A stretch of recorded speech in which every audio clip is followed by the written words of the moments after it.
ضدی اور جھگڑالو بچوں کو راہ راست پر لانے کے لیے ایک آسان وظیفہ۔ بسم اللہ الرحمن الرحیم۔ گلوبل ویلیوز کے پیارے ویورز، السلام علیکم۔ امید ہے کہ آپ سب خیریت سے ہوں گے۔ اللہ تعالیٰ آپ کو اپنے حفظ و امان میں رکھے، آمین۔ پیارے دوستوں، اللہ تعالیٰ نے یہ دنیا نہایت ہی خوبصورت بنائی ہے اور اس کی خوبصورتیوں میں اضافہ کرنے کے لیے اس میں سورج، چاند، ستارے، پہاڑ، دریا، سرسبز و شاداب میدان بنائے، جنہوں نے اس دنیا کی خوبصورتی کو چار چاند لگا دیے، اور یہ سب کچھ اس نے ہم انسانوں کے لیے کیا۔ تو ہم پر بھی فرض ہے کہ ہم اپنے خالق حقیقی کی اس محبت اور احسان کا بدلہ شکر گزاری کی صورت میں ادا کریں۔ پیارے دوستوں، اللہ تعالیٰ نے ہمیں بہت سی نعمتوں سے نوازا ہے۔ ان میں سب سے خوبصورت اور بیش قیمت نعمت ہے ماں باپ اور بچوں کا رشتہ۔ ماں باپ کے لیے ان کے بچے کسی خزانے سے کم نہیں ہوتے۔ ان بچوں کے آرام اور سکون کے لیے ماں باپ ہر کگودھو کرتے ہیں، ان کی ہر فرمائش پوری کرنے کی کوشش کرتے ہیں، کیونکہ یہ بچے ان کے گھر کی رونق اور خوشی کی وجہ ہوتے ہیں، ماں باپ کی کل جائیداد کی طرح۔ لیکن اسی لاڈ پیار میں بعض اوقات توازن نہ رکھنے کی وجہ سے کچھ لوگوں کو یہ شکایت رہتی ہے کہ ہمارے بچے بہت ضدی ہو گئے ہیں، بات نہیں مانتے یا اپنی مرضی کرتے ہیں، یا پھر یہ کہ آپس میں مار پیٹ اور جھگڑا کرتے ہیں، صبر اور برداشت تو جیسے ہے ہی نہیں۔ تو جناب، آج کی ویڈیو ایسے ہی پیارے پیارے لیکن تھوڑے سے ضدی بچوں کے لیے ہے۔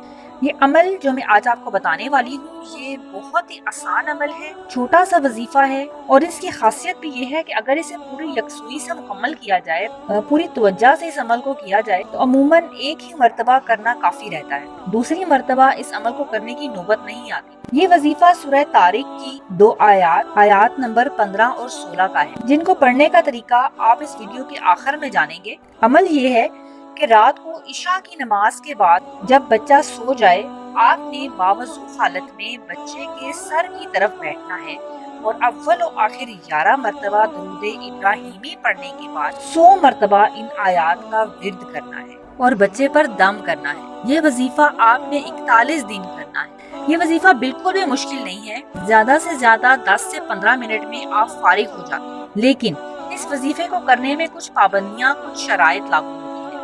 ایک تو یہ کہ آپ ناغہ بالکل نہیں کر سکتے، ایسا ہر وظیفے میں ہی تقریباً ہوتا ہے۔ اگر ایک دن کا بھی ناغہ ہو گیا، آپ کو عمل دوبارہ شروع کرنا ہوگا۔ دوسرا یہ کہ آپ نے ہر صورت میں بچے کے سر کی طرف بیٹھ کر وظیفہ کرنا ہے۔ تیسرا خیال آپ نے یہ رکھنا ہے کہ پورے عمل کے دوران بچے کا تکیہ تبدیل نہیں کرنا، یعنی وہ جس تکیے پر سر رکھ کر عمل کے پہلے دن سوئے گا یا سویا تھا، اسی تکیے پر عمل کے آخری دن تک اسے سونا ہوگا۔ پیارے ساتھیوں، کسی بھی عمل سے فائدہ حاصل کرنے کے لیے اسے پوری یکسوئی اور یقین سے کرنا ضروری ہے۔ یہ عمل میں نے جس کو بھی بتایا ہے، اس نے اس عمل سے فائدہ پایا ہے۔ امید ہے کہ آپ بھی اس عمل سے فائدہ ہی اٹھائیں گے انشاءاللہ تعالی۔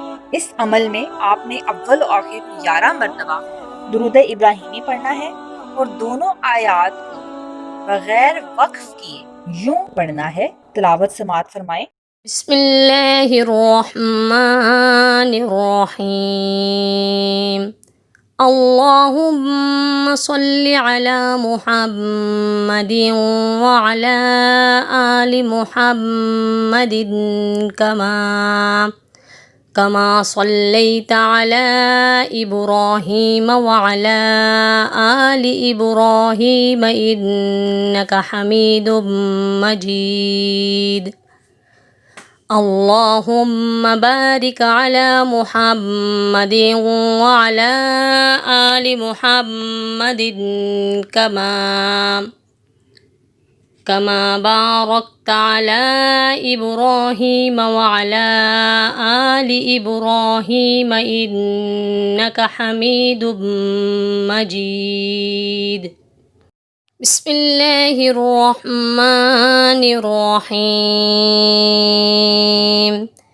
انہم یکیدون کیدا واکید کیدا۔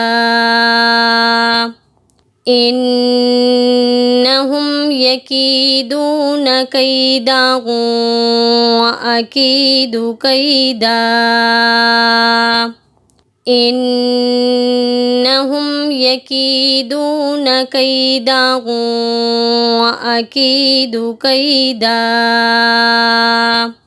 اللهم صل على محمد وعلى آل محمد